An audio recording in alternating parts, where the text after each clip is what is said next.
etc. He is extensively involved in training social entrepreneurship, social business models, research methodology, data analysis using SPSS, Jamovi, NVivo, Atlas TI, HR analytics, systematic literature review, biometric analysis, and meta-analysis, etc. Today, Dr. Roy will be reflecting on foundations of qualitative research, methodologies, coding, and practical insights, covers grounded theory, phenomenology, ethnography, case study, and coding processes. We are much honored, sir. We hope that you all will enjoy the insightful deliberation of Professor Rao today. Without further ado, now may I request Dr. Binit Rajadurai to take over the proceeding forward. Thank you, sir.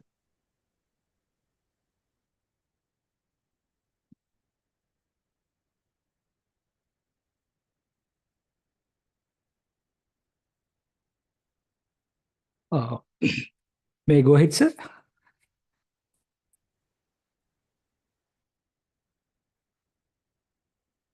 Okay. Thank you, sir, for the nice introduction. And it was, first of all, I would like to thank all the participants, and especially I would like to thank the organizers for giving me this opportunity, especially Integrated Institute of Disaster Management, IIDM Tamil Nadu, Southfield College, Darjeeling, West Bengal, and all the respective conveners, general secretaries, and each and every member. Especially, I would like to thank Professor Rajadurai Binit sir for giving me this particular opportunity. I can see that we have a good number of participants from across the India. As Professor already mentioned about what is the session for today and the next 3 days. So I'll be dealing with qualitative research methodology part. Today, we are going to have theoretical part, some extent, basic understanding of coding part. Tomorrow and day after tomorrow, we are going to have hands-on practice with the help of NVIVO. I hope I'm audible. I can go ahead with that. Is it? Am I audible? Yes, sir. Yes, sir. Yes, sir. Very clear. It's audible, sir.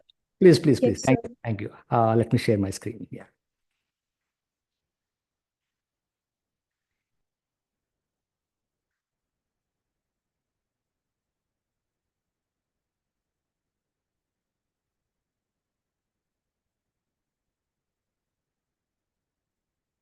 Yes. Yeah. So as a part of today's session, of course, today is day 6 with reference to mine. Today is the day 1 session. So as a part of today's session, I'll be talking about grounded theory, phenomenology, case study, ethnography. Instead of simply talking about what is grounded theory, what is phenomenology and all, let's take a couple of examples how various scholars have conducted the qualitative research methods. And while talking about these particular 4 approaches, we'll also try to understand what kind of sampling methods, what kind of data collection methods, data analysis methods they are adopted. So I'll be taking the help of various research studies, and we are going to examine how they conducted their studies and what we can learn from them. So the major focus will be coding part as well, in addition to sampling techniques, data collection as a part of today's session. Before going to talk about phenomenology, grounded theory, let's try to understand what is qualitative research, how it is different from the quantitative and mixed methods. I don't spend much time, but just brief overview of it. When you talk about the quantitative research, basically you're trying to measure, you're trying to quantify. It can be association, it can be relationship, it can be cause and effect relationship. So basically you're trying to look at measure, you're trying to generalize your findings. When I say you're trying to generalize your findings, it means you're looking at the numbers. So you're looking at a huge sample, you're looking at representation from the entire community, entire some society, or basically huge sample. So you're trying to quantify it. So in that case, you're going to collect by using survey methods, quasi-experimental methods, structured observations, questionnaires and all, right? So it's required specific clear objectives. It's required to frame research hypothesis. And you're also going to develop various scales. Depends on your purpose of your study. Either you can adopt it, or you can also take the existing research tools. So there are different ways how one can conduct the research work. When I talk about qualitative research, instead of looking at a couple of variables, instead of looking at the, you know, correlation, association, relationship. You're trying to understand the entire context, entire phenomena as a whole. You try to look at the factors and try to understand social cultural factors, what is the background of it, right? Why this particular phenomena is happening, it, how it has happened, what is the impact on it. So you try to discover, you try to explore more in-depth understanding of the particular context. Whereas when you talk about quantitative research, you try to see certain variables, certain factors. But here you try to see entire phenomena as a context, entire whole. So as a researcher, you're not here to generalize your findings. It's more of exploration, more of discovery, more of developing the theory. Whereas as a part of quantitative research, you try to test the theory. You try to look at the hypothesis that you framed. You try to look at it. What are the variables that can be tested? When it comes to the qualitative research part, discovering the knowledge, discovering the theories, developing the hypothesis. Generally, people assume that if you're doing research, framing hypothesis is mandatory. But it doesn't mean that every research should have hypothesis. It's all about whether you're going to conduct quantitative research or qualitative research. Second point, you are here to generalize, you're here to develop the hypothesis or test the hypothesis. So that is also most important aspect. So in order to conduct the qualitative research, one has to go for in-depth interviews, focus group discussions, observations, and you can also have look at the different kind of tools. We are also going to discuss about what kind of sampling techniques can be adopted by applied in order to conduct the qualitative research. On the other hand, we have mixed methods. As a researcher, if you feel just following one method, if you can't able to justify your research questions or research objectives, you'll take the combination of both quantitative and qualitative. There are different methods as a part of mixed methodology. So we can able to see that concurrental designs, sequential designs, integrated designs. There are nearly minimum 9 methods. Maximum there are multiple combinations can be applied. So it's all depends on the purpose of the researchers, how we are looking for it. Next. Before going to the next part, just one single slide, I want to conclude what is qualitative, what is quantitative. As I mentioned it, somebody can develop the theory, somebody can test the theory. As a qualitative researcher, you're trying to discover the knowledge just because there is no much research work. You want to explore it. Okay. Whereas as a quantitative researcher, there is good amount of research is there, and you want to test the particular theories. You can call it as a deductive research. Whereas when it comes to qualitative, you can call it as inductive research. Let me give a small example here. As you can look at this particular slide, there is a very interesting article. More than just a punctuation mark, how boys and young men learn about menstruation. Now, when you talk about the menstruation, not only from the Indian context, even from the Western context, many people generally don't talk about what is menstruation, right? Even depends on our family background, depends on our traditions, cultural practices, right? So people don't talk about menstruation within the family. Now, the problem is that how a boys and young men learn about menstruation. At home, they won't discuss, they don't talk about it. In school, I'm sure current generation students might be getting in school level what is reproductive rights, what is primary parts, what is secondary parts, what is mean by menstruation, right? But I don't think in previous generations like I'm in around 40. Most of the teachers they used to skip modules on menstruation related, reproductive health related, because they think that discussing this kind of concepts leads to awkward situation. So they don't want to discuss. So as a children's boys, they can't learn what is meant by menstruation. And 50% of the population belongs to women. So you're not able to understand what is happening to women in a month, 3 to 5 days. Okay. It's not just about lack of understanding. It's also going to have impact on their day-to-day activities. Like for example, in rural areas, young woman knows sister knows brother is going to city. She knows that father is going to city. If I ask buy sanitary pads, he can buy. But the only thing is she can't ask. She can't open her mouth. Brother, I need sanitary pads. because she think that discussing about menstruation with brother or father is something bad. So there is a lot of stigma is attached to that.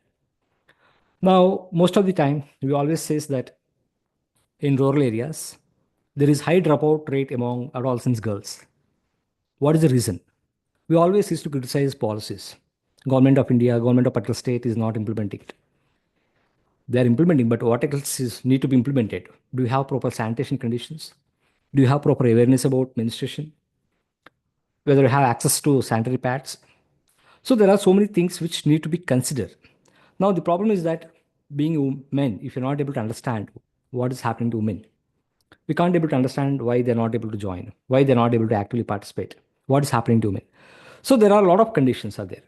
Now we're not going to the findings of the study, but the point here I want to highlight is that just because people are not talking about menstruation, there is no much research. People are not ready to conduct research on it. But this particular study was conducted in the year 2011 in the Western context. Today, you can able to find good number of, at least basic number of research studies, even from the Indian context. I'm sure some of you might be knowing it. Menstruopedia is a website. It is a social enterprise, right? So it is creating a lot of awareness about what is happening to adolescents, girls, menstruating women. Okay. Now, just buying that book, Menstruopedia book, and giving your daughter, giving your children's, not only about daughter, you also have to buy book to your boys, your children's, and you can give it to them. So they will understand what is menstruation, what is happening to me. Now, the point that I want to highlight, there are no studies. And if you go through this particular article, the findings are very interesting. The researcher collected data from only from 23 men and boys.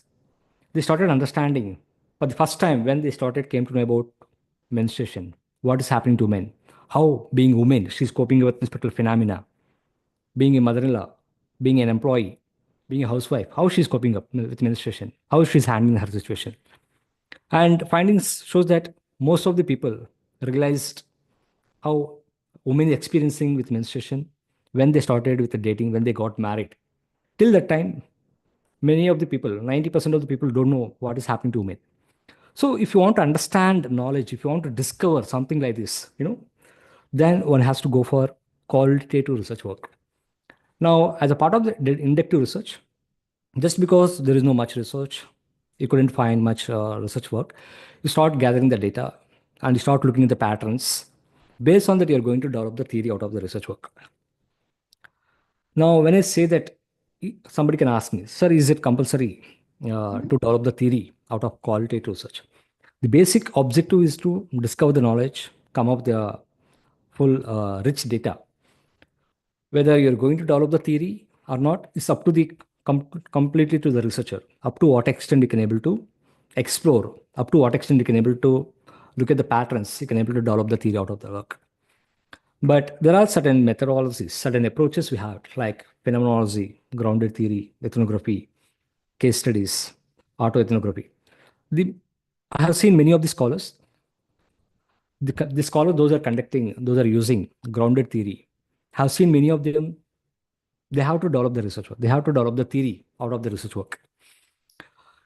How much ever rigorous rest of the methodologies, rest of the approaches they use, like phenomenology, ethnography, with my limited knowledge, with my limited exposure, I couldn't see much theories developed by the scholars, those who adopted phenomenology, ethnography, narratives. I'm not saying that completely absent, completely null, but the scholars, those who adopted, those who use grounded theory as a part of their qualitative research work, 99.9%, I was able to see that the kind of theories they have developed are able to, at least if not theory, at least they're able to come up with some assumptions, some propositions they're able to develop as an outcome of qualitative research, as an outcome of grounded theory research work. Now let's see one by one. First one is phenomenology. What is meant by phenomenological research?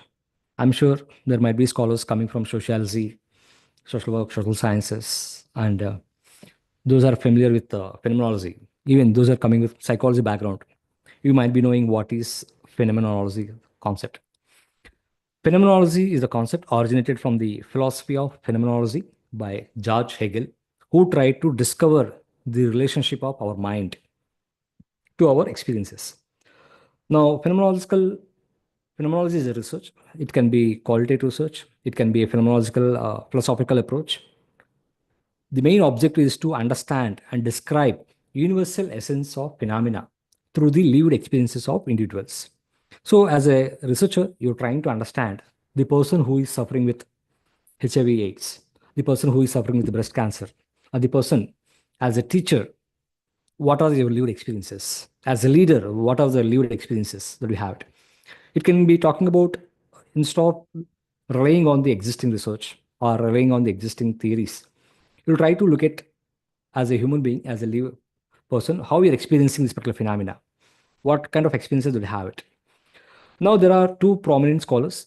They came up with two important types of phenomenology: descriptive phenomenology, interpretive phenomenology. Descriptive phenomenology and interpretive phenomenology. So these are the two main thoughts. First one is descriptive phenomenology. It was developed by sociologist Husserl.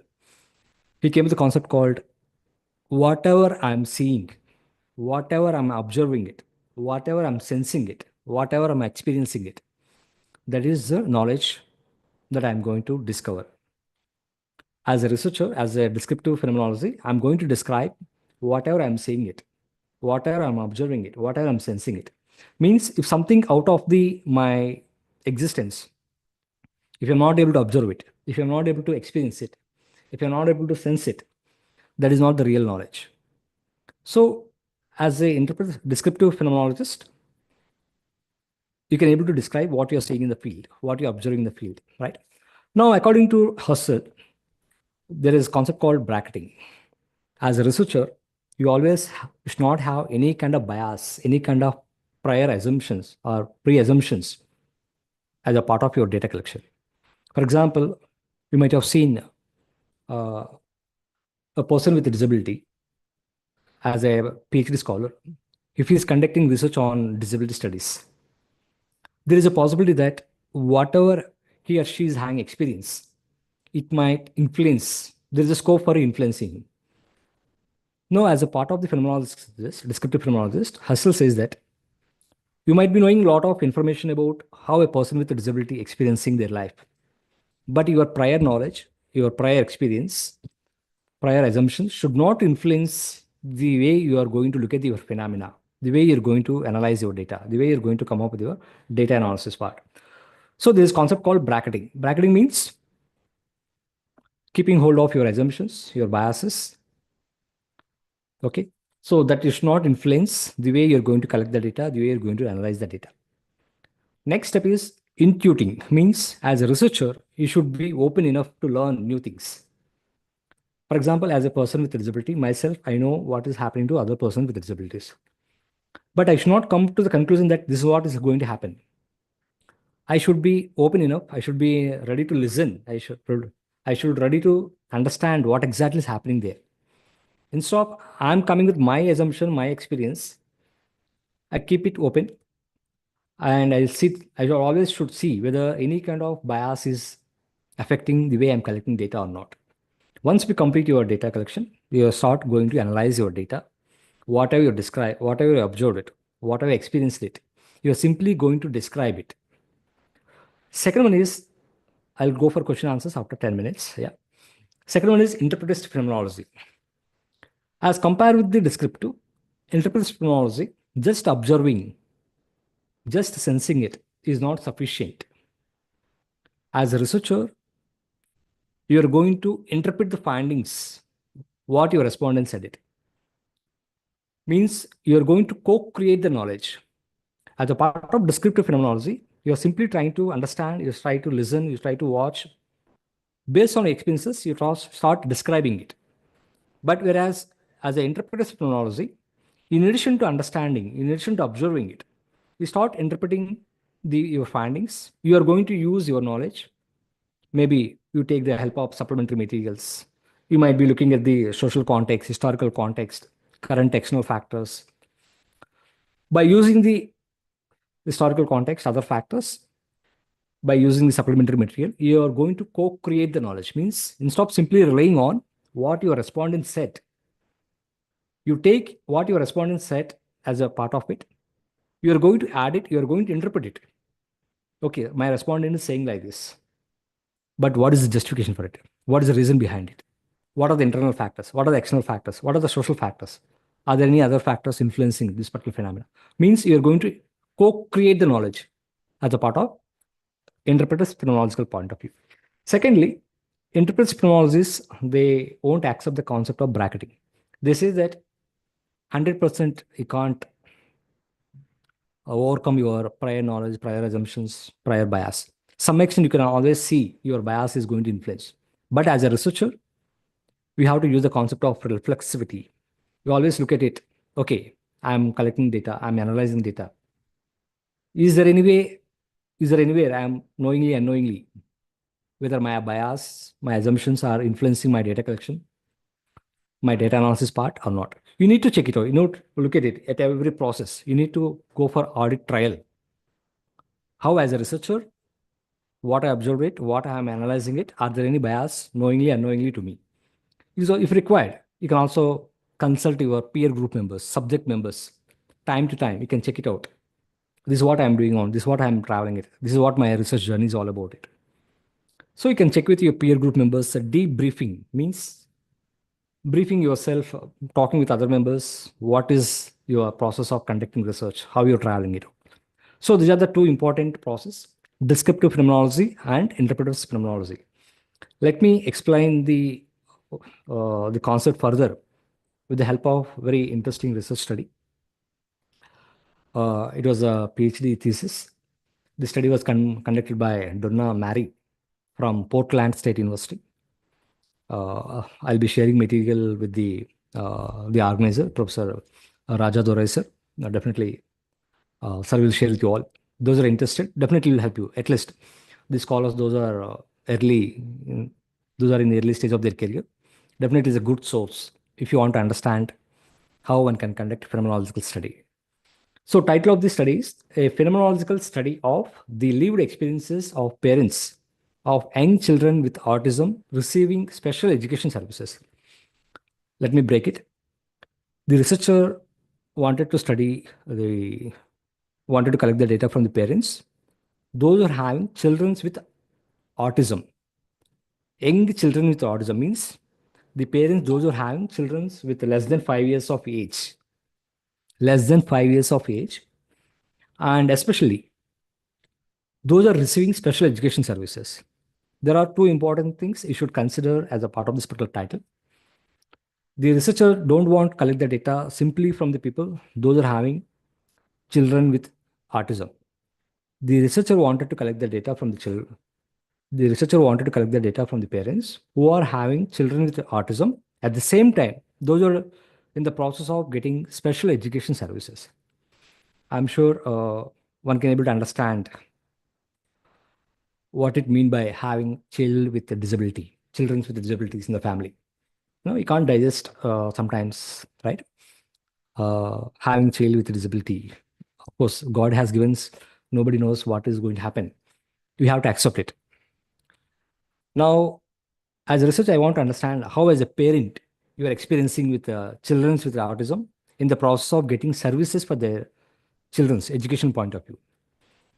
As you know that many of the parents, they'll feel not now. Of course, still also you can see there are some sections of the parents, they'll feel that a lot of stigma.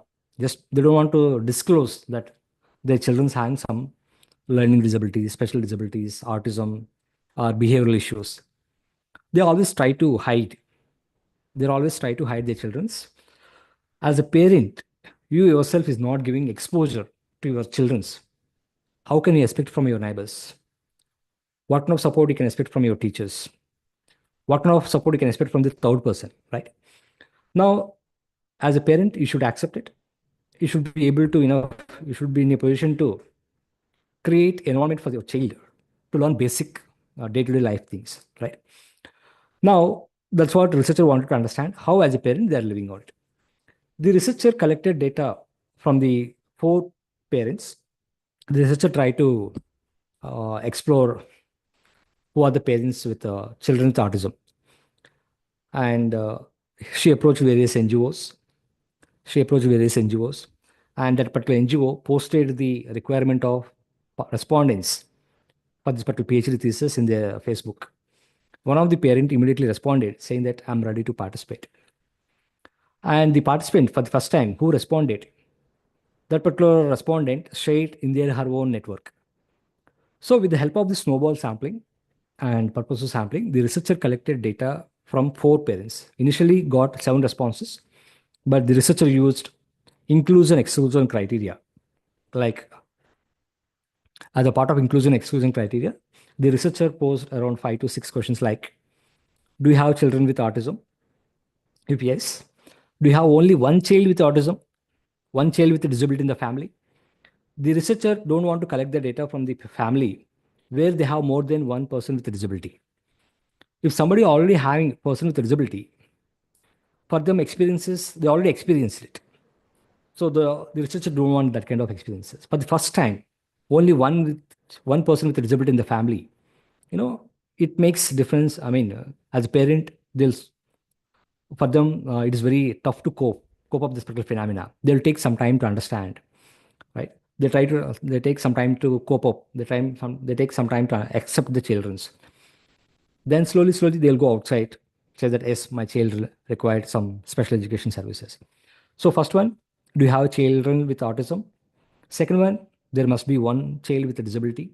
Third one, are you comfortable in English? Because the researcher is not coming from the Dutch language.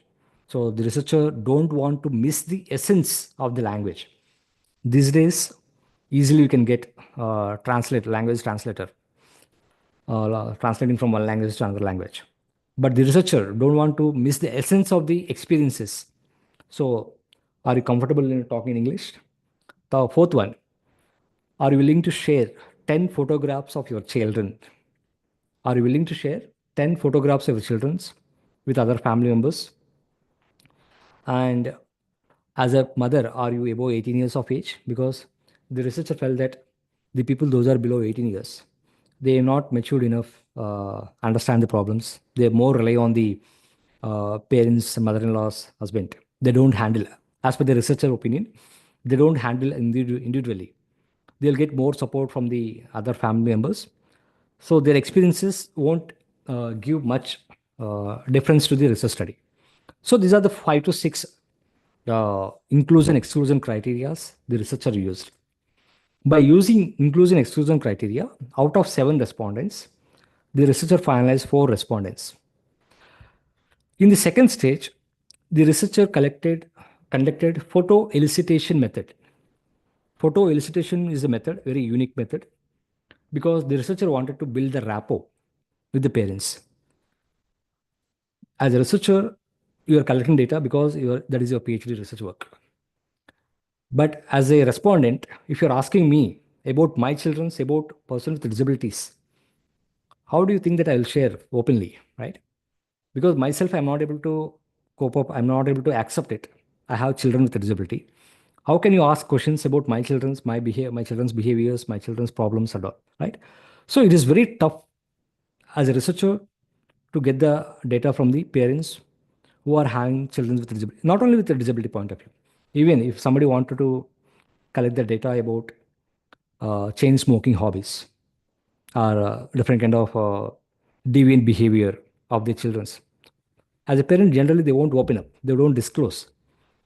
So in order to build a rapport, in order to ensure that as a researcher, what you are, you want to convey a message to the participant saying that what is the importance of this particular topic, why you are collecting this particular research work. All right. So the researcher, as a part of photo illustration method, went to their homes and asked, please place all the 10 photographs as per a choice. Take randomly any photo. Tell me what exactly this particular photo is all about it. So the researcher started talking about who are the other members in the particular photograph, what was the context, how your child is getting education, what are the problems you're facing. So started slowly building the rapport and ensuring that he was able to create an atmosphere where, as a parent, I'm able to trust this particular researcher. He is not having any kind of bias. He's not judging me. He's listening to me. He's having some kind of empathetic understanding towards me. So you are able to create that kind of atmosphere in this stage 2. as a part of photo elicitation method. So the researcher, after conducting the photo elicitation method, she went back and she prepared as you all know that as a part of qualitative research, data collection and data analysis will go simultaneously. When I say data collection, data analysis will go simultaneously, it doesn't mean that you're going to finalize the entire draft, entire analysis part. You'll have some kind of preliminary understanding of the findings because you might be maintaining fieldwork, journey, field notes, memos, right? You start maintaining entire draft because there is a possibility that you may forget some of the significant findings. The moment you collect the data in front of my respondent, if I start taking note, they may feel uncomfortable, right? They may not feel to disclose a lot of information.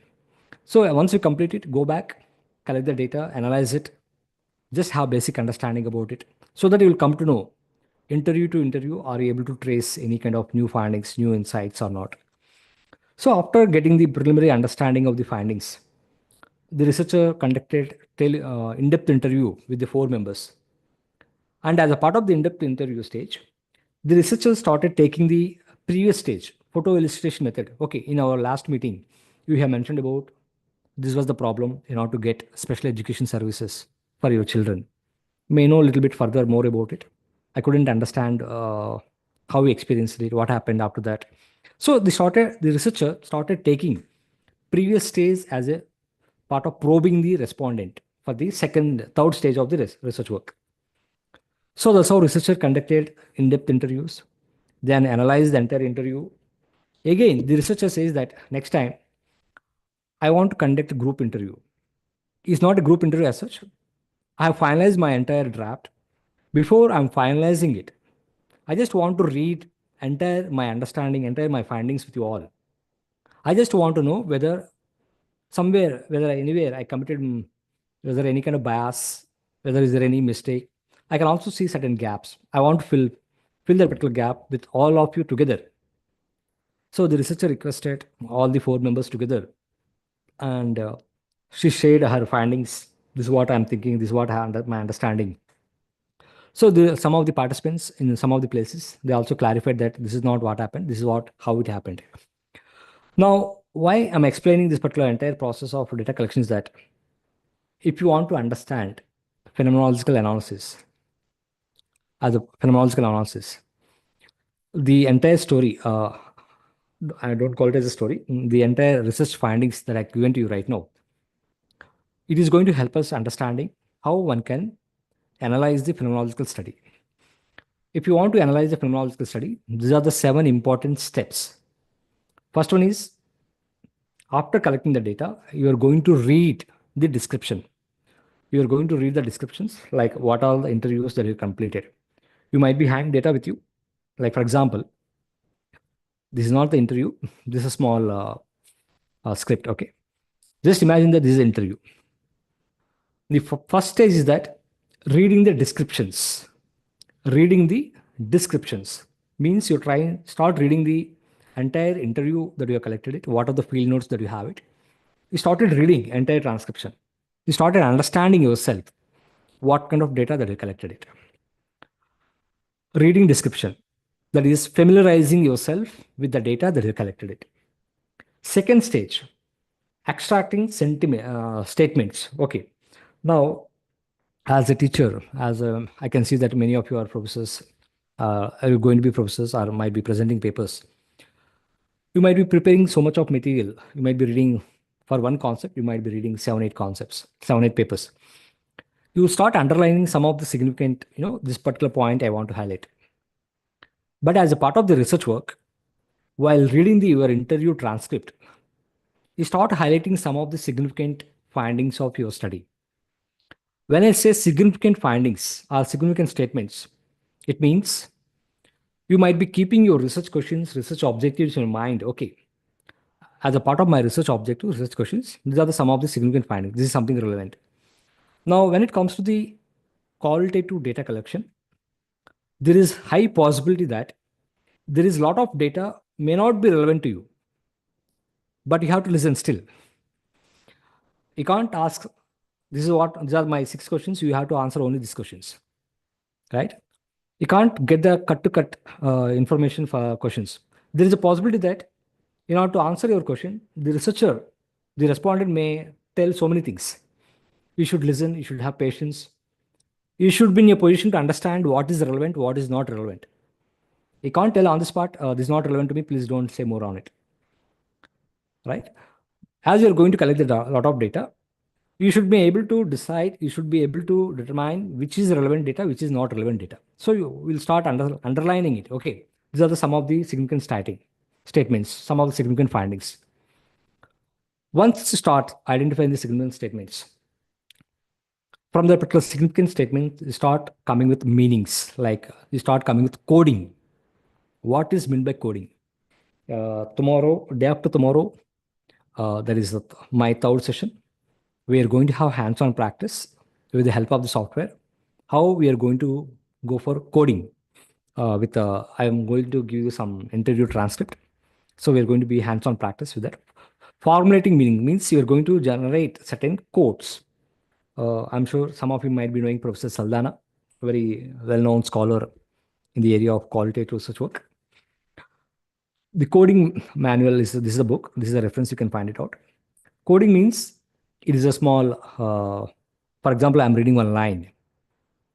I'm going to come up with one particular label, particular classification, particular meaning. Let's take, for example, a code is often a short word or it can be a phrase that symbolically assign a summative, a silent essence capturing. For example, if I'm reading this particular statement, he cares about me. He has never told me, but he does. After reading this particular statement, this particular sentence, I'm just going to come up with one particular label, one particular code, one particular name, that is sense of self-worth. Now, the word sense of self-worth is going to give the meaning of what this particular sentence is all about. Means it should reflect that particular statement, that particular findings of your narrative that you're reading on it. One point here is that, for example, myself and Professor Raja Dorai are reading the same interview transcript, but you can't expect same kind of coding part because qualitative research is completely subjective. If somebody is coming with sense of self-worth, it is based on my understanding, my language exploration, the way I connected to that. So there is high possibility that no two individuals can come with same kind of coding part. You can't say that 100% my coding and your coding should match. It is not a quantitative research. It is a qualitative research. It's completely subjective. It completely depends on the way I understanding it. I'm going to come up with what is the meaning of this particular sentence, this particular line, sense of self-worth, right? As you all know that qualitative research is all about subjectivity. You can see a lot of subjective research work, right? Second statement, he's always been there for me, even when my parents were not. Basically, it's talking about stability.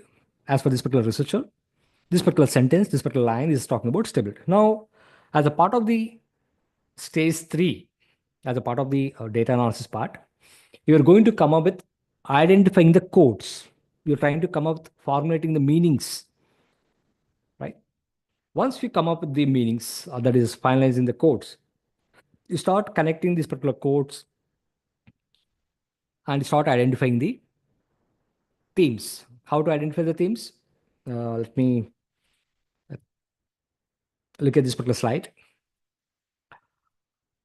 Just imagine that there are 6 codes. As a part of your interview transcript, you got around 6 codes. But after reading code 1, code 2, code 3, code 5, code 4, code 6, I feel that there are 3 codes belongs to one particular context. There are 3 codes related to some other context. Now, what is the context?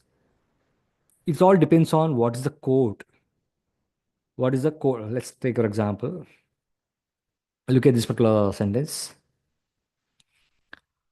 This is the theme, pioneering, parent recognition of early markers, invalidation from others, forging a trail for future families. Now, based on the each theme or each code that you're going to generate, you are going to look at it how it is connected with this particular concept. So based on the similarities among the codes, you start coming with the various themes that you're going to 1 minute. Right now, I just want to share one slide, which I'm going to use for the day 3. Just 1 minute. I need only 1 minute.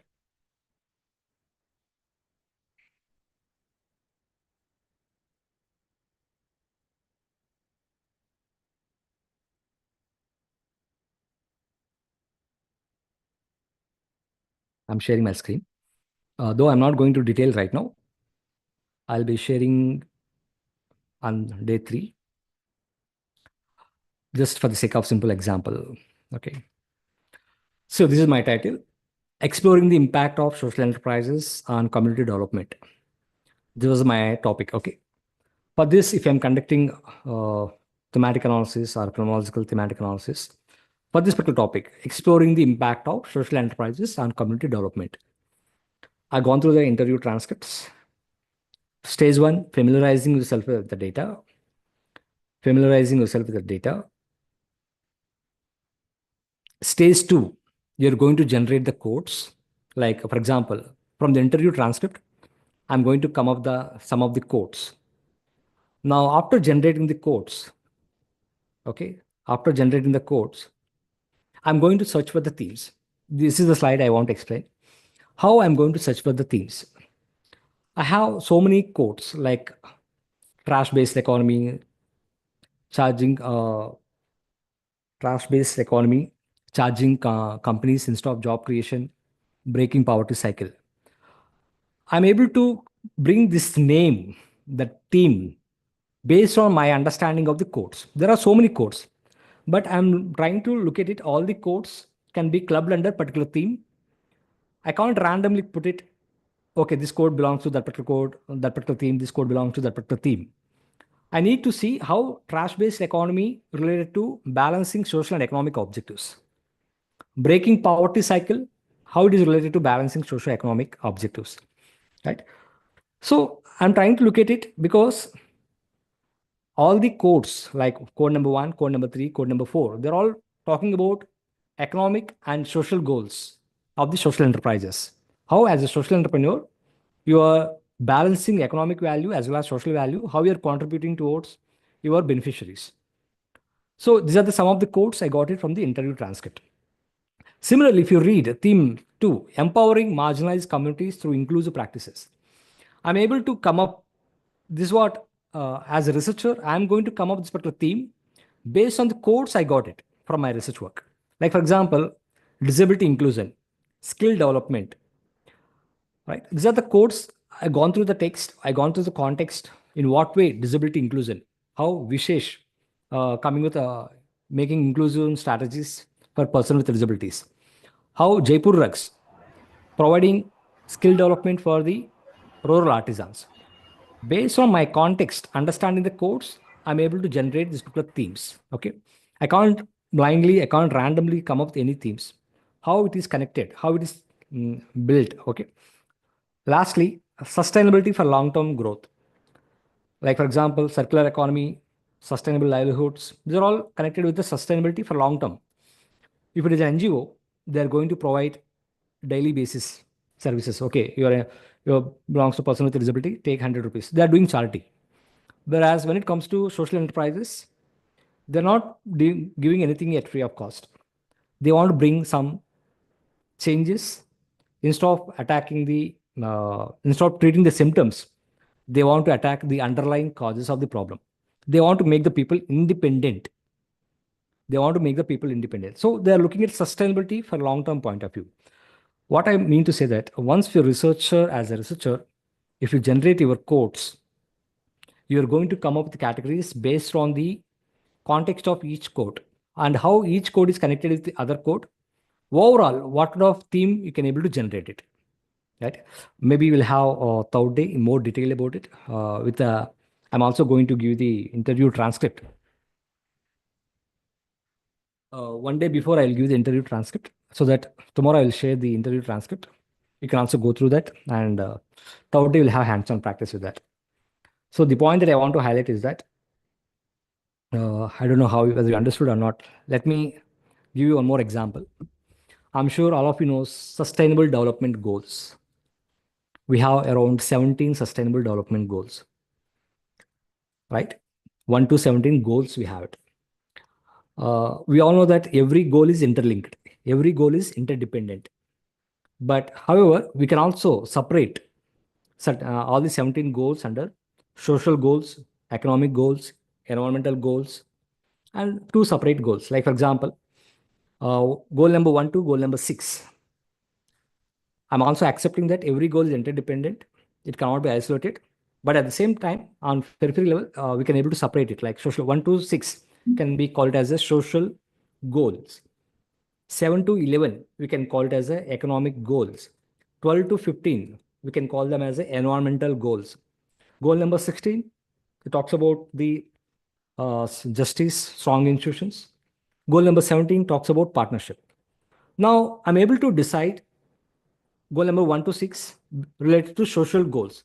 Like, for example, code number 1, code number 2, code number 3. I'm saying that social goal based on the context, right? So you're going to generate themes, sub-themes, categories. It's completely up to the researcher. It's amount of data that you have. Either you simply can come up with categories, or you can also come up with subcategories, or more subcategories, more sub-themes, and also you can come up with.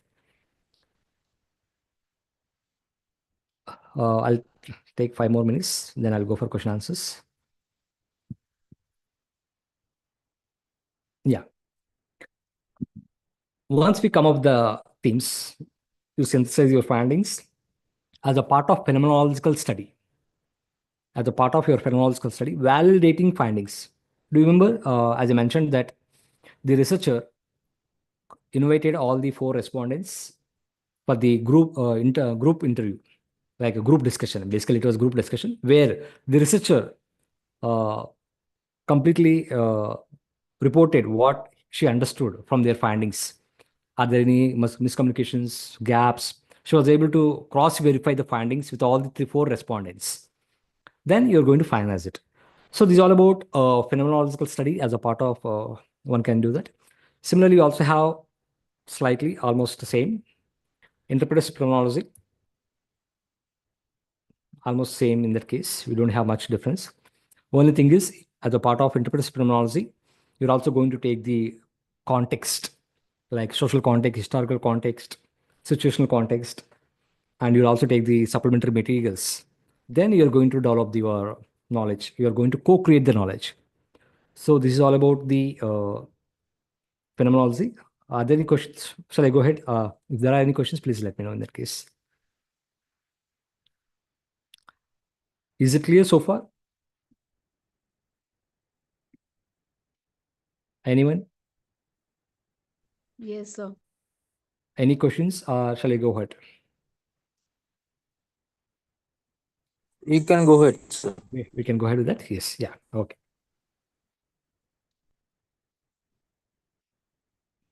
Excuse me, sir. I just Yes, have one please. question. Yeah, please, I wanted please. to ask that in case when we are trying to understand uh, uh, the accuracy of translation works, okay, from language one to language, from language one to language two, okay, L1, L2. So when we are trying, 1 minute, sir. 1 minute, sir. okay, With reference to the other questions, for last 15 to 20 minutes, I'll solve the session at 8:40, 7:40 itself. Okay. Right now, if you have any questions with reference to phenomenology, you can ask. okay, Other questions, you yes, can- that's exactly what I wanted to know, sir. Yeah, please. Go ahead. So, like, if we are comparing two things, so would a phenomenological approach would suit it better or something else? Which method suits? It depends on the purpose of the researcher. What exactly you want to contribute knowledge. Whether you want to study the culture, then you have to go for ethnography. Whether Okay, you sir. want to understand the lived experiences, you have to go with the phenomenology. If you want to So- understand phenomena, grounded theory. Mhm. If you So want to get more detailed about particular case, Mhm. case studies we have it. Okay, sir. So Because it's I'm completely. actually, Yeah, please go ahead. yes, sir, sorry, I apologize for interjecting again and again. No, Because I'm no. actually looking for all these 4 pointers in just one research. I have One one. I have quite- one slide. I have 2 slides. I have it.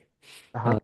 I'll definitely. I believe that 2 slides may answer to your question. Maybe. Sure, sir, sure. Thank you very much, sir. Okay. Yeah. Thank you. Thank you. Okay. Yeah.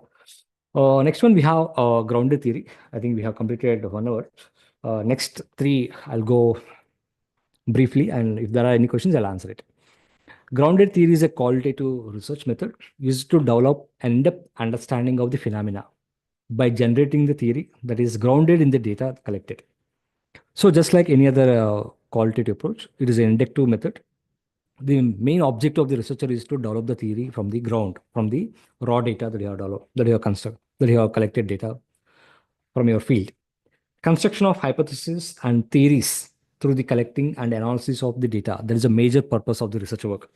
Why scholars use grounded theory? They want to come up with develop the propositions, hypotheses, or develop the theories from the data they are collected. Grounded theory is a general research methodology, way of thinking about conceptualizing the data. It can be used with diverse populations. And main features of grounded theory.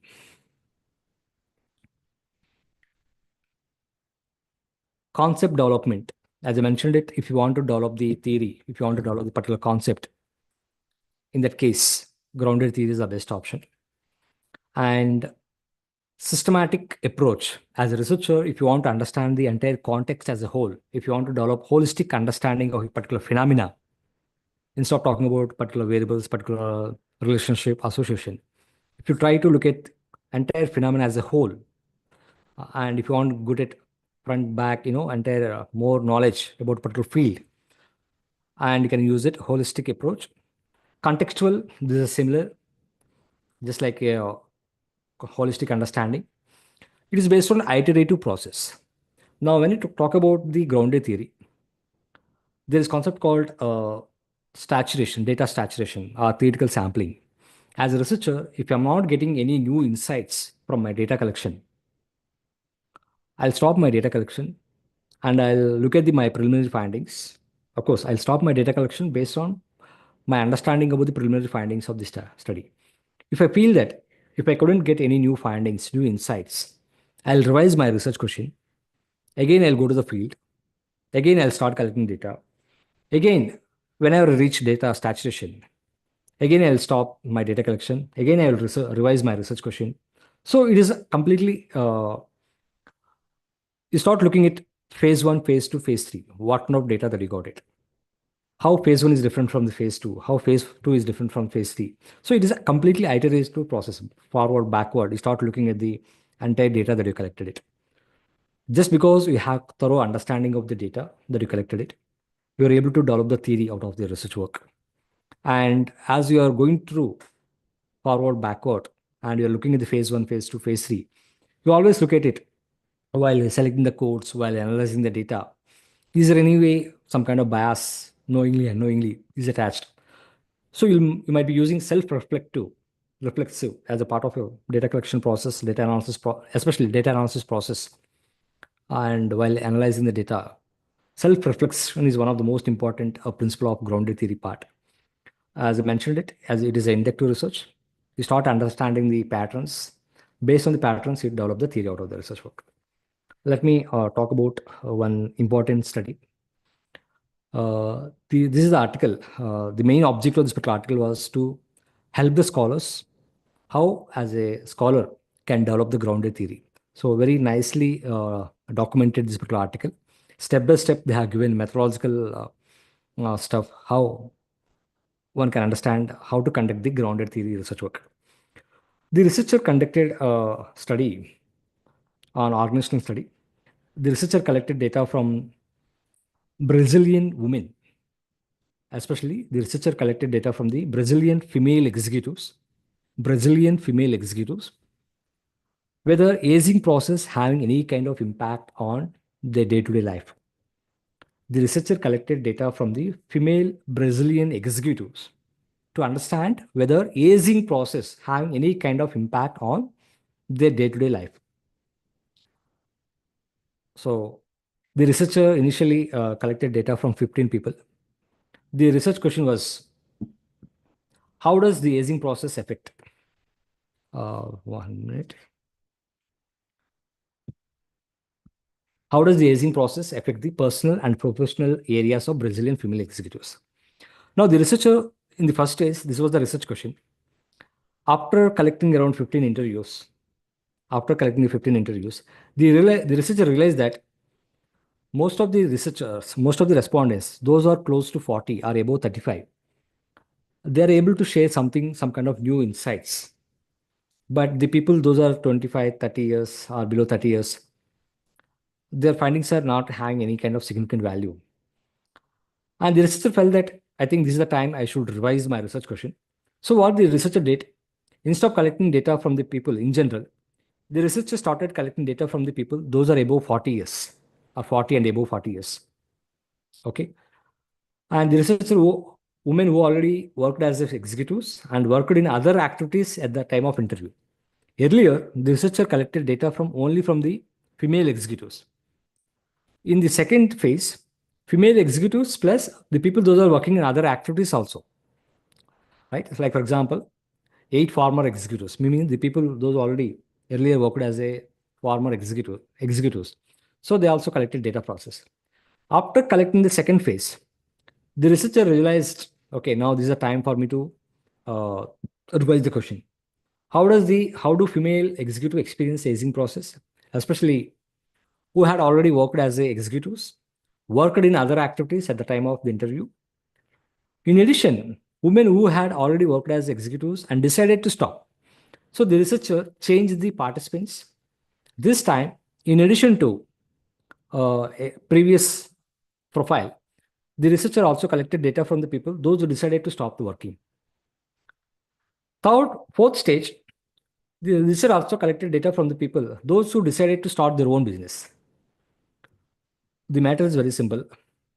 As we all know that when you are in 40, we are having, when you are in 40 years of age or 35 to 40 years of age, you are going to carry 2 important responsibilities. One is you have parents, those are very elderly people on the one hand. On the other hand, you have children who started going to school or maybe high school, right, college. So you need to take care of the personal needs. On the other hand, you also need to take care of your professional needs. As we are in the information society, we all know that how various, advancement of technology playing an important role. It's not just about advancement of technology. Whatever changes happening in external environment, like changes in demography, you need to compete with your current generation people. Maybe in terms of the kind of exposure they have it. I don't know how many of you will accept it or not. We don't have it, right? But we need to update. We also have certain limitations. Up to what extent you can update, right? That is one thing. So you need to compete with them. We have 20 years of experience, somebody joining 5 years, 2 years, and the way they perform, the way they show their exposure skills is completely different. So how we are going to handle personal needs and professional needs? So the researcher collected data in 4 phases: phase 1, phase 2, phase 3, phase 4. After collecting the data, by using the grounded theory data analysis process, the researcher finalized certain codes. In every phase, the researcher got around 250 codes. In every phase, the researcher got around 250 plus codes. Okay, 4 phases were there. But there is a possibility that certain codes may be repetitive, certain codes may be same kind of meaning, certain codes may be not relevant, right? So as a researcher, you're going to read each and every code and you're going to look at it by using iteration process. Okay, these are the code 1, phase 1 codes. These are the phase 2 codes, how they are connected. Are they repetitions? Are they connected to our research objectives or not? This is one type of it.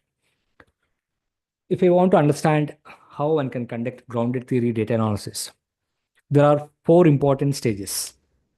First one is open coding. Open coding includes, earlier we have discussed about familiarizing yourself with the data.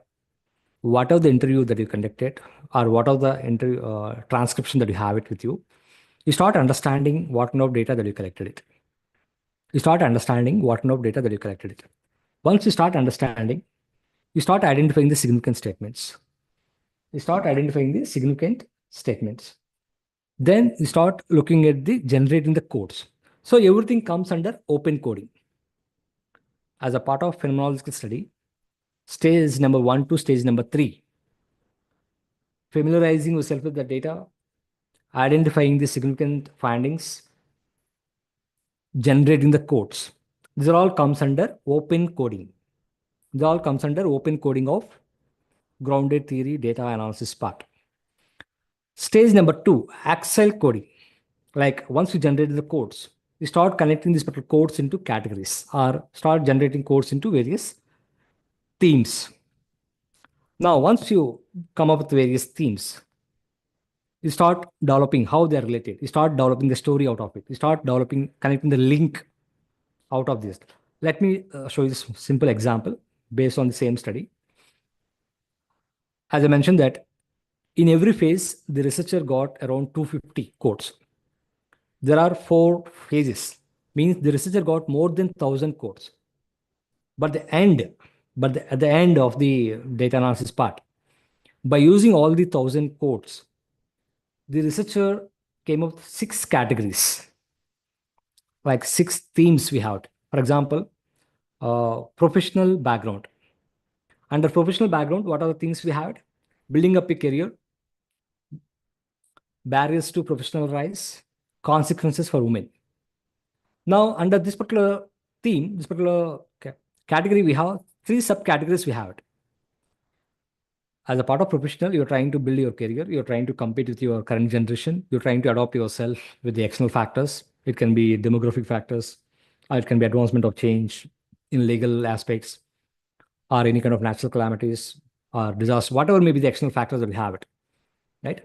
How you're trying to overcome the barriers that you have it, right? So how you're able to develop your career by overcoming it.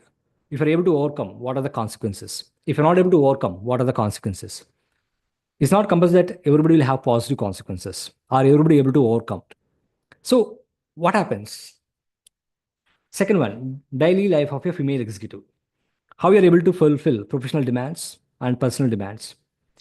If you're able to fulfill the professional demands, what are the causes? What are the consequences? Right? Let me show you this one. Once we develop the Excel coding, like codes to categories, stage number 3, categories emerge and they are related to each other, uncovering the story. How you're going to develop the story? Looking at the causes and consequences, how they're connected to the concept. Like, for example, you're constructing the career. How you're constructing the career? Right? Professional career. And what is going to happen? If you're able to fulfill, if you're not able to fulfill, what is the effect? What leads to what? Now, if for example, if I'm able to develop my profession, I can able to see a lot of change. I'm able to compete. If I'm not able to change, if I'm not able to overcome, I'm going to change my office. For example, in stage 3, the researcher collected data from the people, those who decided to stop working in this particular organization because they're not able to cope up due to various reasons. 4th stage, the researcher collected data from the people, those who decided that they're not able to balance the requirements, personal demands, professional demands with the current salary, current whatever the income they're getting it. They decided to launch their own venture. They decided to launch their own venture due to various reasons. One is current finance, what are the sources they have it is not supporting it. Maybe office environment is not good. They're not able to cope with. Let me start my own venture. Maybe the amount of experience that I gained, if I launch my own venture, I can be a big millionaire. At least I can survive my own. So there are so many factors. Now, if you're able to do it, well and good. If you're not able to do it, we are going to see physical death, social death, professional death. If you're able to overcome, you won't find death. You'll find that you're able to redefine your career. You're able to develop your professional skills, personal skills. You're going to redefine your career. It is like a rebirth. If you're not able to do it, you feel like it is a death. There are different dimensions: physical death, social death.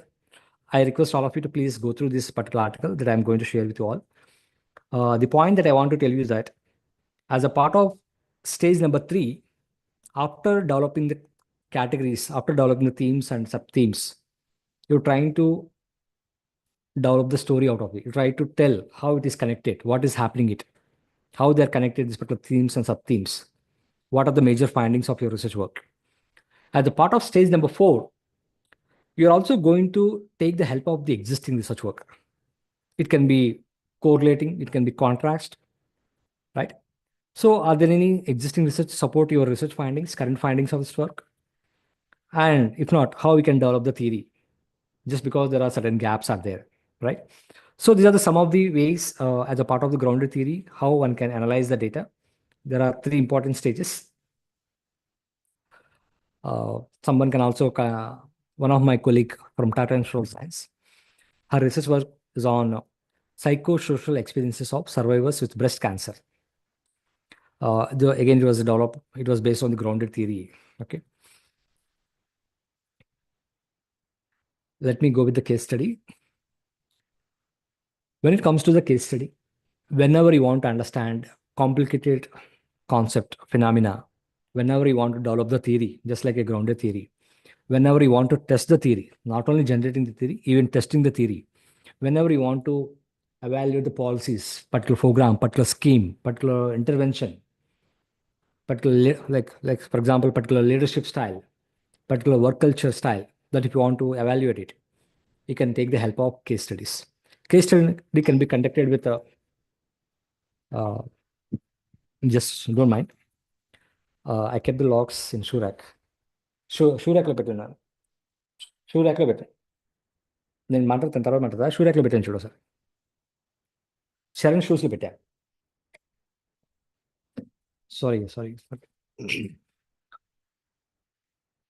So whenever you want to understand a particular case or more than one particular case study is one of the most important alternative method. You can able to do that. Now, when it comes to the data analysis part, I'll take the example of one research article. Before coming to the data analysis part, let me explain the one research article. I'm sure some of you might have gone through that. Name of the article is Social Entrepreneurship for Scalable Solutions for Addressing Sustainable Development Goals at Bottom of the Pyramid in India. Now, as a social entrepreneur, you are providing some kind of solutions, especially to address the problems of people, those who are living below the bottom of the pyramid, right?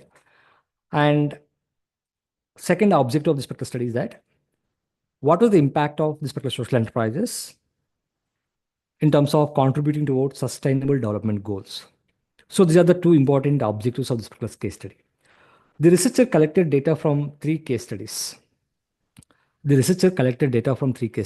One is Let's Recycle, Servagel, GARV Toilets.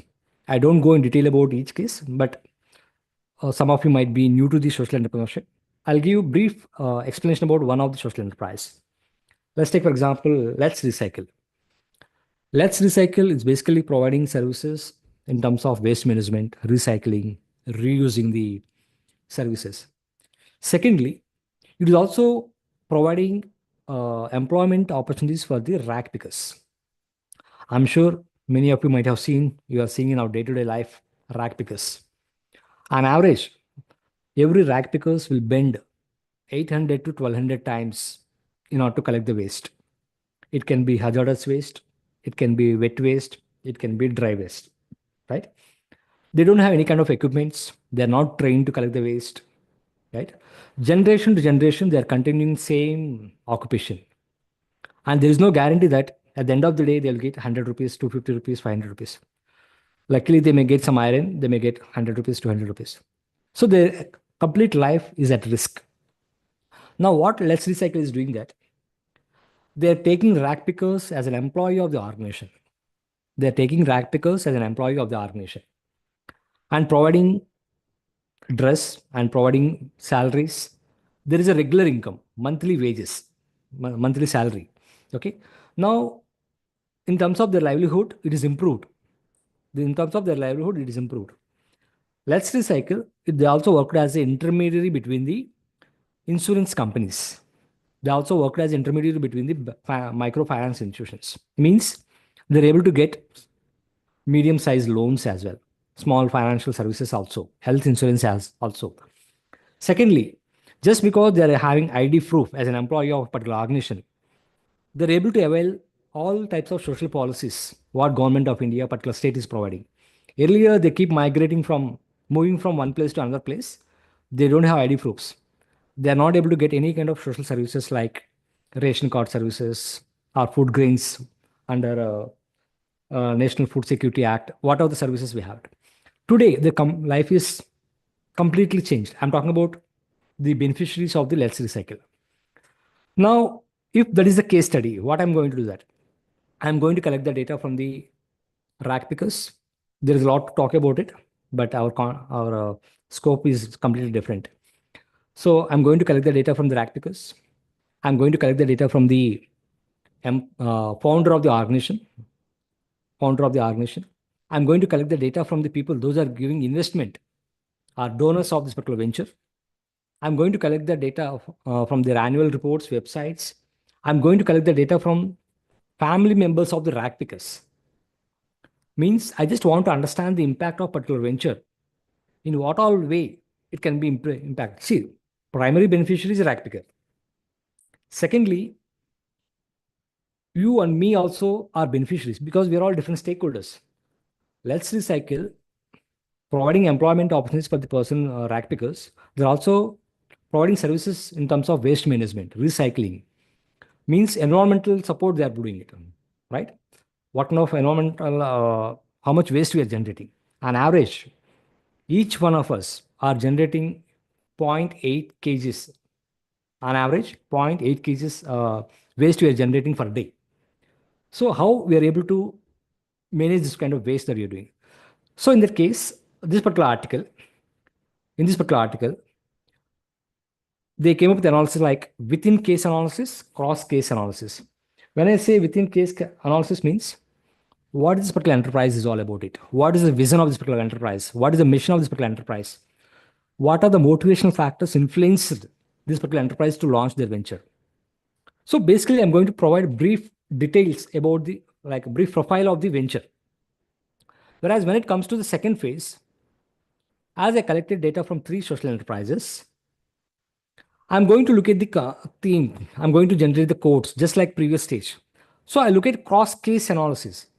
Let's take, for example, when I'm talking about motivational factors, how motivational factors are influenced the Let's Recycle, Serogel, GR, how it is different from each enterprise. What is the scope of each enterprise? What are the business models adopted by each enterprise? What are the financial marketing strategies adopted by each enterprise? What kind of human resource management they have it? What kind of seed grant they got it? What are the income generating activities they have it? So I'm going to come out with various themes, sub-themes as a part of my cross-case analysis. As I mentioned it, as I'm going to collect the data from more than one, of course, it depends on my requirement. I can collect the data from different stakeholders. I can collect the data by using different data collection methods. So there is scope for triangulation. There is always scope for going for triangulation, cross-verifying the findings, validating my findings of the study. So as a part of data case study data analysis, this is one of the most prominent method. There are so many methods might be there, but within case analysis, cross case analysis, one of the most prominent method as a part of case study. If you're adopting it, this is one of the most important way one can analyze the data. Next one, we have ethnographic research.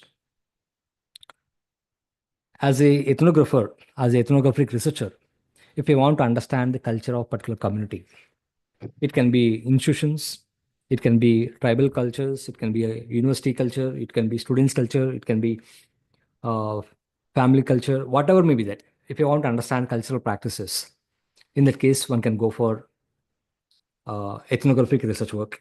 Okay. The main objective of using ethnography, understand the culture. And if you want to understand the culture, when I say, I'm sure there are so many faculty members are here. Each one of you are having different kind of teaching pedagogy. Some people will go with conventional pedagogy. Some people will go with a traditional, unique method. Just they'll go with the questions. They'll give some bullet points. They start developing the debates among the participants. And you're going to learn together. You're not just like, you don't have an understanding saying that I'm going to teach. You have some kind of understanding that you're going to learn together. Means I'm going to share something, you're going to share something. As you're going to start debate, everybody have their own experiences. So what kind of teaching pedagogy that I have, what kind of cultural interaction that I have, that can be one way. For example, I'm using particular intervention, particular teaching pedagogy, how effective it is. It can be understood by the researcher if they attend my classes, if they follow me a couple of minutes, couple of hours, couple of days. You can't simply say that I attended a 1 hour session. This is what Rao is going to teach, right? So teaching practices, teaching methodologies can be understood once you have some kind of 2 months, 3 months. Most of the scholars, those are coming from B.Ed, M.Ed, or those are coming from education background. They know, they conduct a lot of research in teaching pedagogy, understand teaching curriculum, right? Best intervention strategies. They always develop best intervention strategies, teaching pedagogy. Second one, marketing and business. It also provides insights about consumer behavior. You just can go to different malls. You can observe the people. You don't need to talk to the people. Just see how they are buying. What is the patterns? What kind of products they are buying it? The person who is buying product A, he or she also buying product X or not? What is the connecting between product A and product X? And if you look at the departmental malls, departmental stores, near near bill counter, they keep certain products. They want to catch the attention of the uh, customer. Last minute, you always used to buy one or the other product near the counter bill, right? So, what are the strategies can be adopted? What are the strategies can be employed as a part of the marketing strategies that also can be used as a part of healthcare? So, we have so many healthcare interventions, right? For example, if I want to understand indigenous health practices, for example, there are so many denotified tribal communities. Still, they don't go to hospitals because they're very confident about their indigenous health practices, right? I just want to understand how indigenous health practices or indigenous practices leads to sustainable development, right? So if you want to understand it, I need to observe them. I need to understand them. There was one of my friend from Tata Institute of Science. His name is Kalidas Shinde. Okay, he conducted research on begging communities. Okay, he conducted research on begging community, and he spent nearly 8 months to collect the data from the beggars. He adopted ethnographic research. He spent time. He lived with them. He spent time with them. He ate with them. Okay, he slept with them, and nearly 8 months, more than 8 months, he was there with them. As a researcher, you can't simply say that I'll go every Saturday, 1 hour, 2 hours, I'll come back. You might be observing every Saturday 1 hour, but in that particular 1 hour, you may not get actual picture. What is actual reality of the tribal culture or begging community or particular practice that you're following on it. So you are spending entire lifetime or entire certain period of time, 6 months, 3 months, whatever maybe. So you're going to immerse yourself in the field, natural settings. You start understanding what exactly is happening out. So you want to understand how, as a begging community, they are bringing their children's, they're bringing their children's, what kind of, how one generation to another generation, they're continuing the same practice, right? What are the parent rearing styles they have it? How they're raising their children's, how they're inculcating the values of begging. No parent want the children should go for begging, but in what circumstances they are going to send their children to begging, right? So it's very interesting findings of this report actually. The people those are conducting ethnographic research, I always respect because they dedicate their entire lifetime, their entire time to understand the findings of the study. There are so many anthropologists, sociologists, some of the social scientists. They spend their time. Even some of the scholars they married, they also died there itself. I'm not able to recollect their name right now. Some time back, if there is any anthropologist, those are coming from anthropology background, feel free to add it. It's not that what I'm saying, we have to follow it. So when it comes to ethnographic research, in-depth observation is the most important aspect. You can see participant observation, non-participant observation. One can also use various data collection methods as a part of your research work.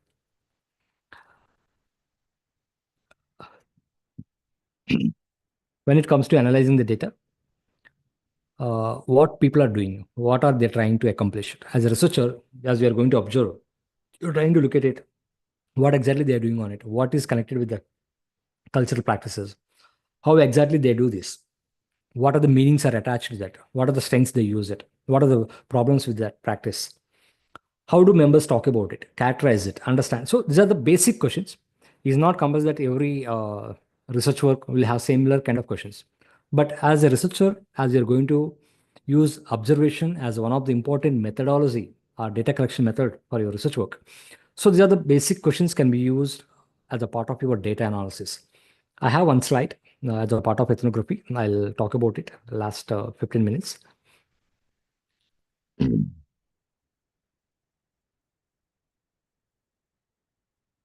Coming to the sampling technique, as a part of the qualitative research, we always go with non-probability sampling techniques. Like it means every respondent is not having equal chance of being selected.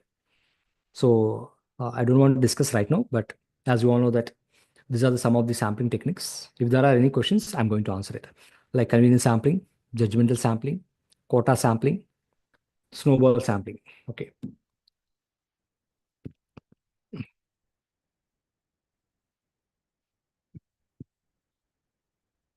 But I just want to highlight one particular slide. There is always confusion among the scholars. What is the right sample size when it comes to qualitative? When it comes to quantitative, we have various methods we have it. We have calculators, we have it. We have formulas, we have it. We have conventional methods, we have it. There are more than 4 or 5 methods how to determine the sample size when it comes to quantitative research. But when it comes to qualitative research, there is nothing like this is a particular rule. We have to follow this much. But based on the experiences, our scholar like Criswell came up with one table. I'm repeating again. The table shows the sample size. It doesn't mean that you have to follow this particular table. Okay.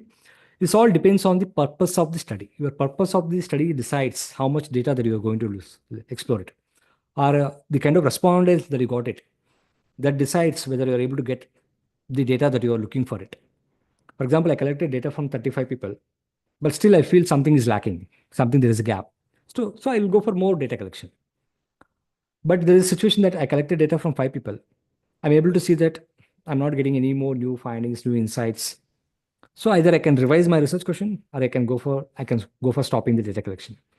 So as for the grounded theory, this is expected minimum 20 to 30.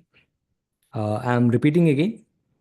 It is not the final rule saying that this is the mandatory. It's like that. Okay. It all depends on your data collection. It all depends on the amount of data that you are able to gather. That decides. Okay. Phenomenology 5 to 10. Ethnography is required more sample as compared with the any other methodology, because as you are going to deal with the community, you're going to deal with various stakeholders as a part of your research work. Case study, it can be done with 1 case study, 2 case study, 10 case studies. There are so many PhD theses with 5 case studies, right? 3 case studies also we have it.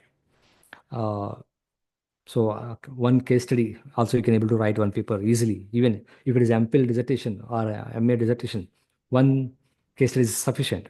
It all depends on how much you explore it, right? So this is sampling size for the qualitative research methods.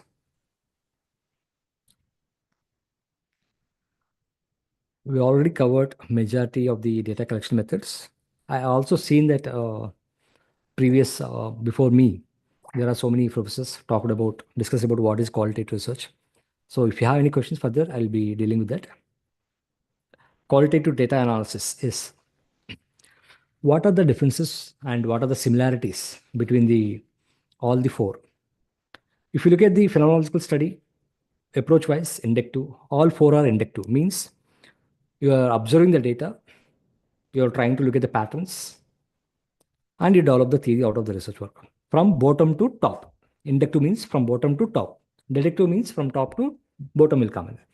So inductive, you'll go to the field, you'll observe it, based on that you'll come to the theory. Now coming to the coding part is open coding.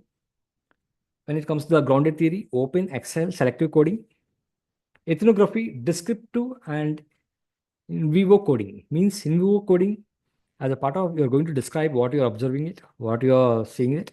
You'll also see that vivo coding. I'm going to talk about it, Vivo coding, with the help of the day 3, that is my third day session. What is exactly Vivo coding? With the hands-on practice, we're going to do that.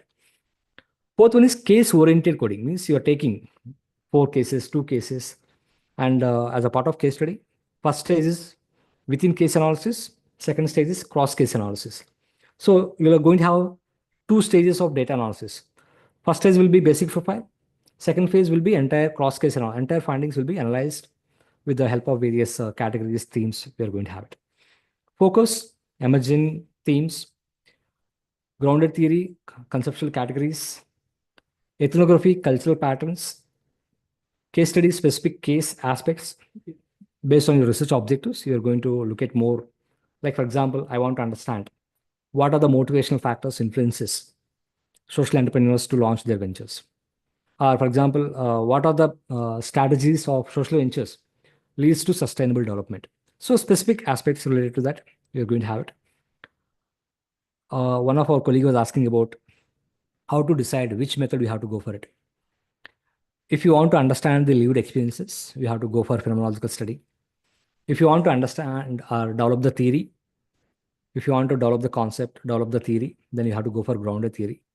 If you want to describe the cultural practices or religious practices, it can be organization, it can be tribals, it can be religious, any kind of cultural practices. If you want to understand, then you have to go for ethnography. If you want to get in-depth understanding of particular situation, particular phenomena, you have to go for case analysis. And what are the differences? Phenomenological analysis purpose is lived experiences, experiential themes. Coding process, bracketing, you're not going to bring any kind of assumptions, prior knowledge, prior theories as a part of your data collection, as a part of your data analysis. Role of framework, you don't have predetermined theory, particular framework as a part of your research work. Focus data, essence of the experiences, that is your respondent experiences. You're going to conduct thematic analysis as a part of research work. Grounded theory, which we discussed, open coding theory driven. After initial coding, you start looking at the codes, you'll start connecting the categories, then start connecting the links so that you will develop the theory out of the research work. It is completely based on iteration process. You start looking at the different phases of your data collection, codes. Okay. Core category development. You're going to develop the categories, concepts as the outcome of your grounded theory research work. I think most of the things are repetition.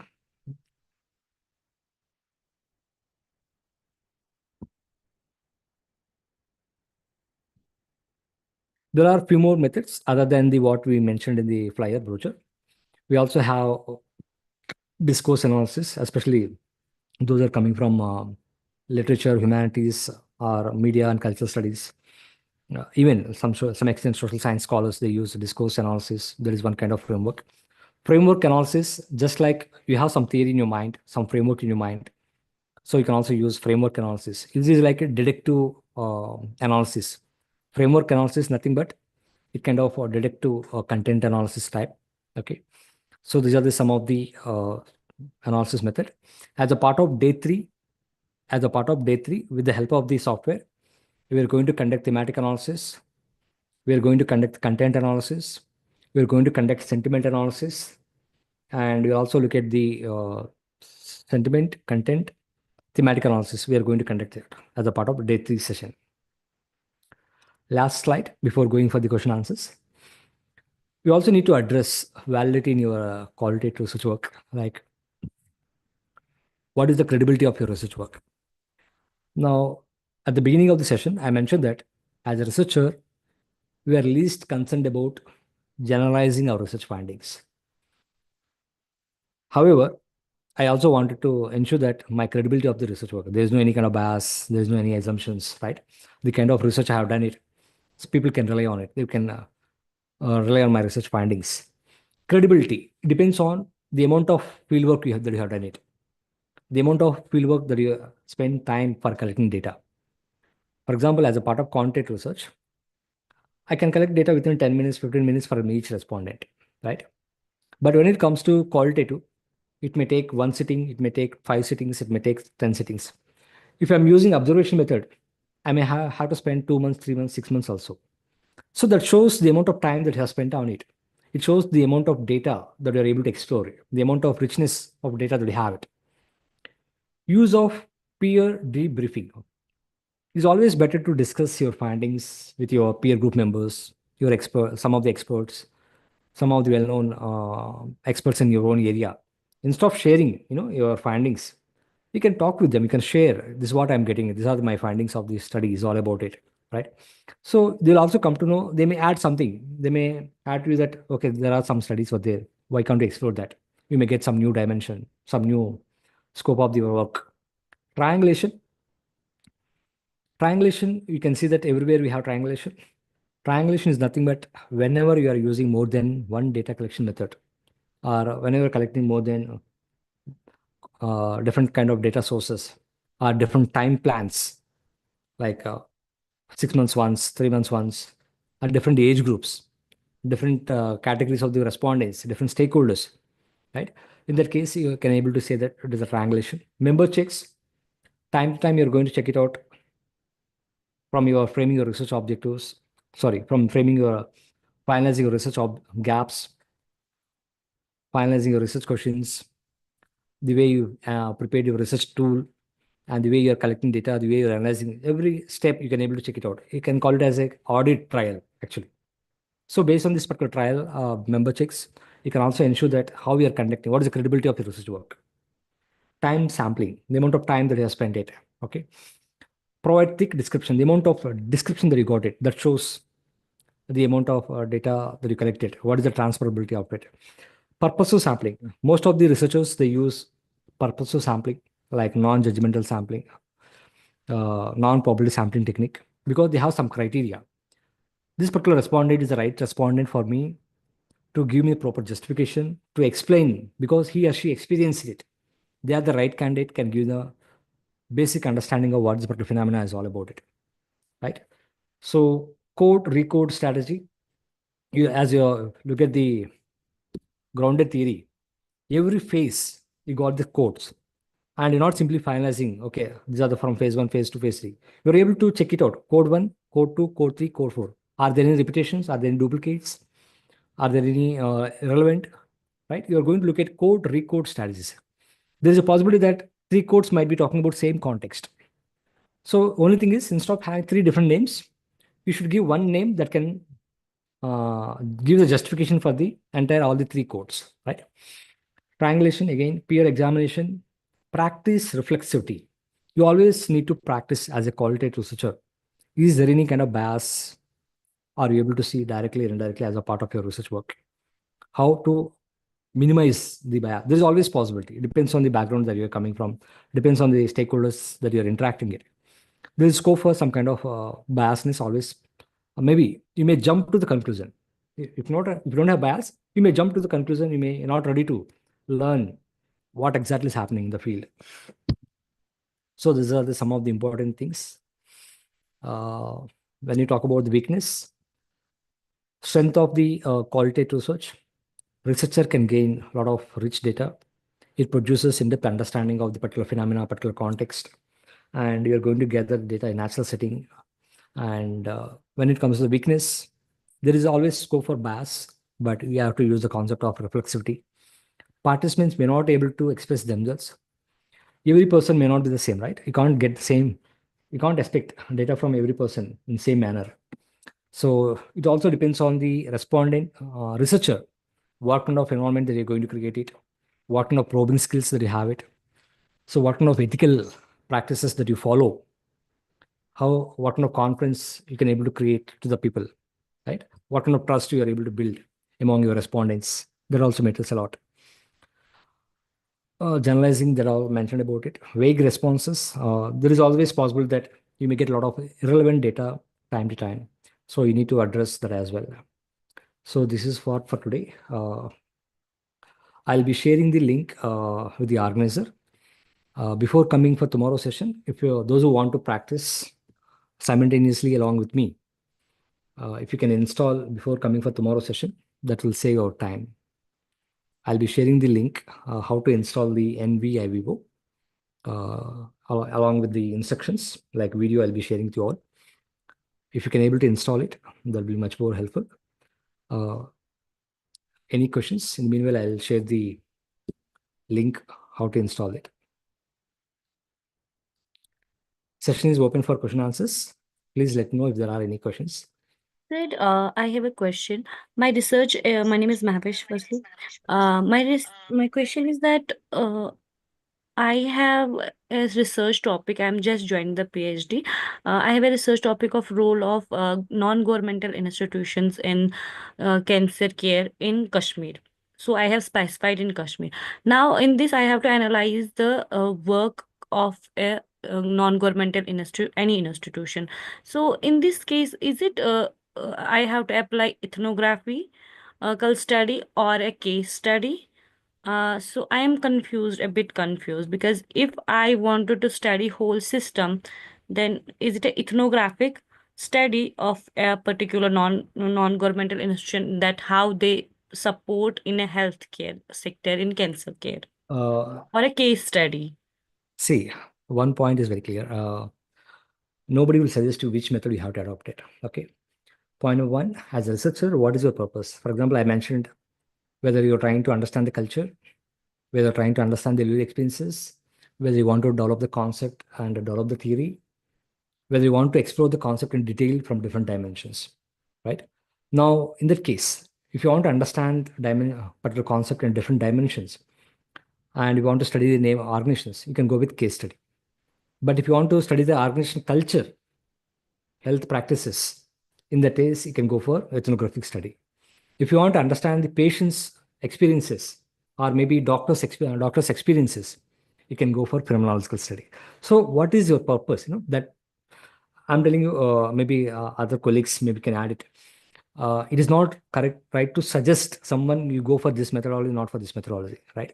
This always depends on, as a researcher, what is my purpose? If you have clarity, that because you have something purpose, by knowingly, just because I listen to you 1 minute, 2 minutes, if I give some suggestion, that may affect your later on point of view. Because whoever is saying that so and so person said this one, you start thinking actually what you are doing on it.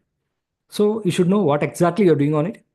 There Got are it, sir. That means that how I have what would be my objectives, or how I want to yes, interpret, yes, only on that case I will be able yes. to notify. Thank you so much. Thank you so much. Please, thank you.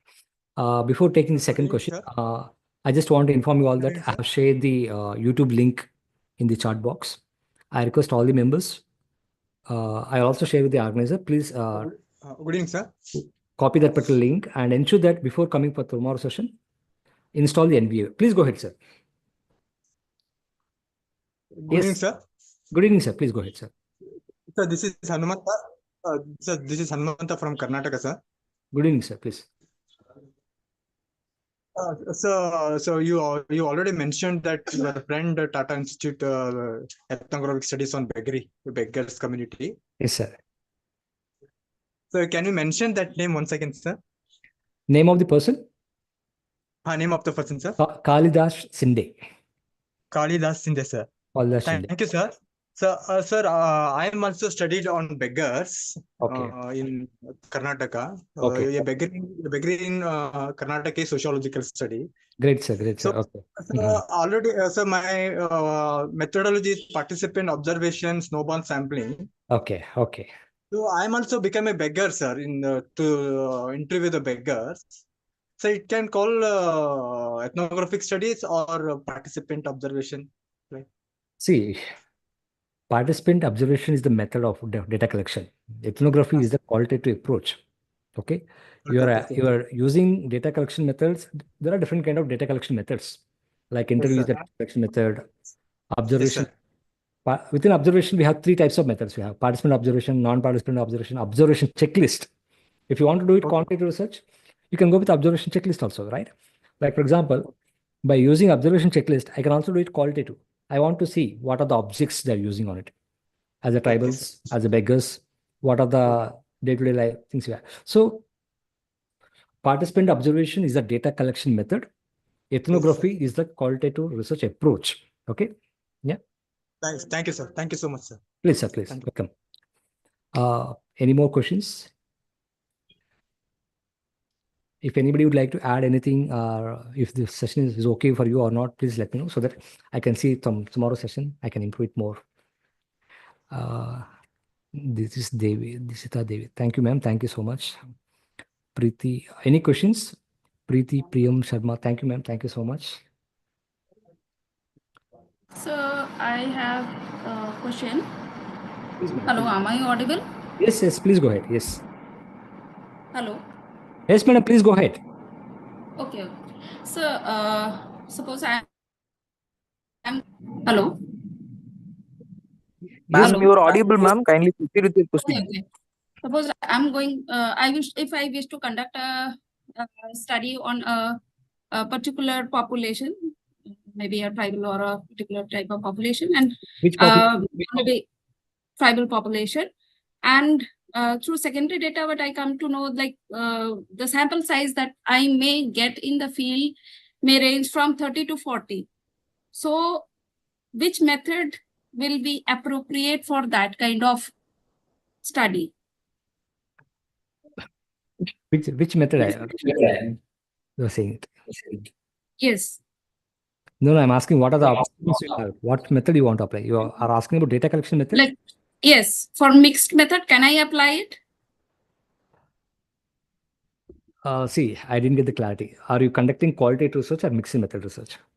Mixed method. I would like to prefer for mixed method. You prefer to mixed method, right? Now, in Yes. this case, why you want to conduct a mixed method? Are you using first quantitative or first qualitative? What kind of mixing methodology you are adopting it? Quantitative, I would like to use it. First quantitative, then Yes. qualitative. Yes. So Yes. first- Supported by qualitative. Supported by qualitative, right? So in that Yes. case, for example, imagine that you already have around 100 sample to 300 sample as a part of quantitative part. In order to support your quantitative findings, you can take around 10 case studies, right? Like for example, you can take diverse cases. See, I'm telling one point. I can't suggest take this case study, this not. What is the purpose that you want to do? That's what I mentioned to earlier, scholar. So whether you Yes. want to understand the phenomenology, experiences, whether you want to understand the particular case, that decides what methodology that you're going to adopt it. Now, when it comes to the data collection method, you can use interviews because they already have 200, 300 sample as a part of. You can go with interview method to collect the data from 20 or 15 people. Okay. In-depth interviews can be used. Okay. Not And okay. sir, okay. Not okay. So- You should decide it. I'm just saying this is a possibility of method or data collection method. You can use it. Okay. Okay. Okay, sir. Please. Sandeep Sharma, sir. Yes. This is my email ID.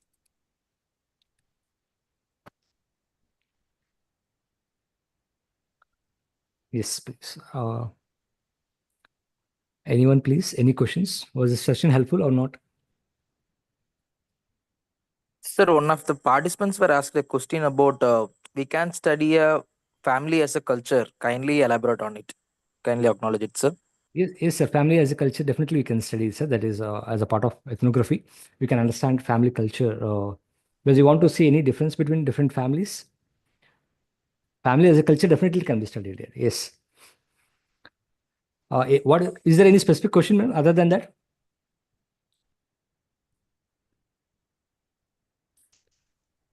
Good evening, sir. Sir, could you please share your email ID so that we may contact you? Because I would like to discuss a bit about my PhD work and get your valuable insight on it. Yes, sir. I'm just sharing here right now. I think earlier I shared with individual. I think there is group chat. I'm sharing right now. Just click here. Sir, can I ask you a question? Madam, please. Yes. So you said that we can study a family as a culture as a part of ethnographic study. So there should be any specifications in the family, or what should be the objectives if we are studying a family? What would be the objectives? Yes, sir. So if a family that is having One minute, madam. Let me tell you one thing. See, at a particular position in the country, likewise. one minute. See, I'm not expert to deal with every topic, okay? As a related research, you can ask, but you cannot ask what kind of objectives I can be framed. I need to go through, I need to understand. Please, I request all the participants, whether is research objectives can be decided with the researcher and the guide based on the gaps that you identified it.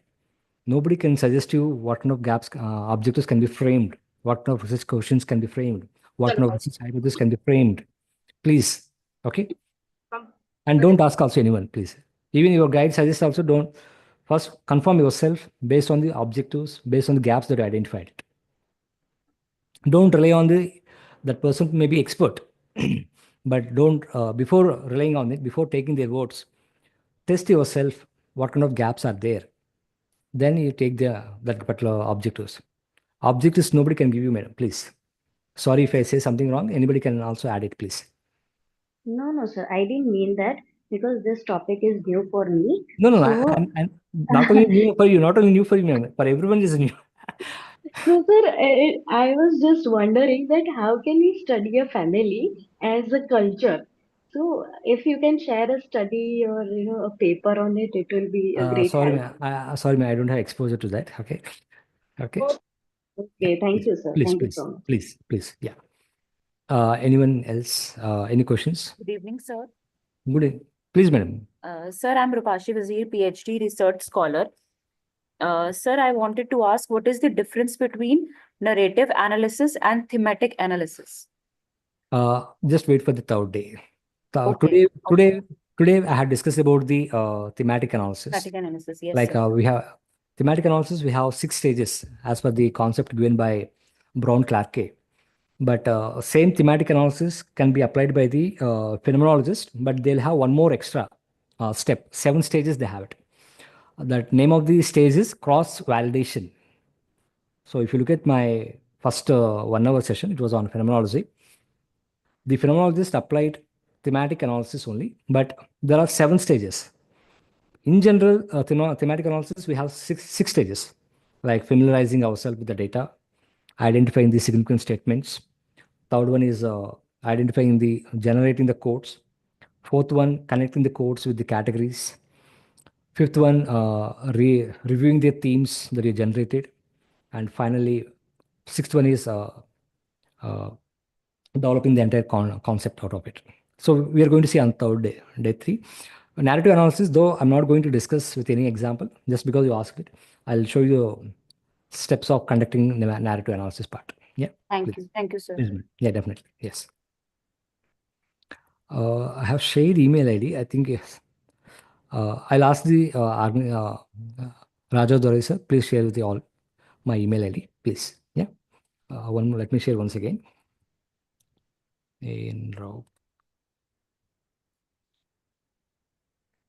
Yes, sir. We do the needful. Any other questions, participant? Any other questions?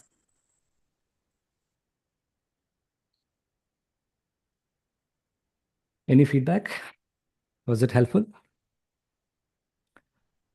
Only one request, please coming for tomorrow session. Those who want to use your laptop, PC, simultaneously those who want to practice how to go for coding, please install the NVIVO. I have already shared YouTube link in the chat box, or you can type in my name in YouTube channel, you'll find it. Of course, there are so many other YouTube best channels are there. You can also look at mine as well. Okay.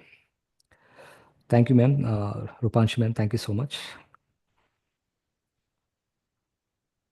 Yes, sir. We can move for a wind up session, sir. So Yes. once again, good evening to all the faculty members and research scholars joining us from across India and Sri Lanka. Today marks the 6th day of our FDP on our qualitative research, and we are truly grateful to Dr. Ambati Rao sir for his knowledgeable insights and step-by-step explanation of qualitative research methods. Sir has been a regular and valued resource person in our workshop and seminars, as frequently we meeting you, sir. So, and we deeply appreciate your continued support. On behalf of the organizing secretaries and collaborative institutions and all the participants, I extend our heartfelt thanks to you, sir. So, Thank you all once again, and we look forward to see you on tomorrow. Good night. Thank you, sir. I thank all the participants and all the organizers. Sorry for the last, I mean, it was started very late, 10 minutes. I hope you'll understand it. Thanks so much. Thank you, sir. Thank you, everyone. Thank you, sir. Thank you so much, sir. Thank you. Thank you. Yes, sir. Thank you, Participants sir. may leave.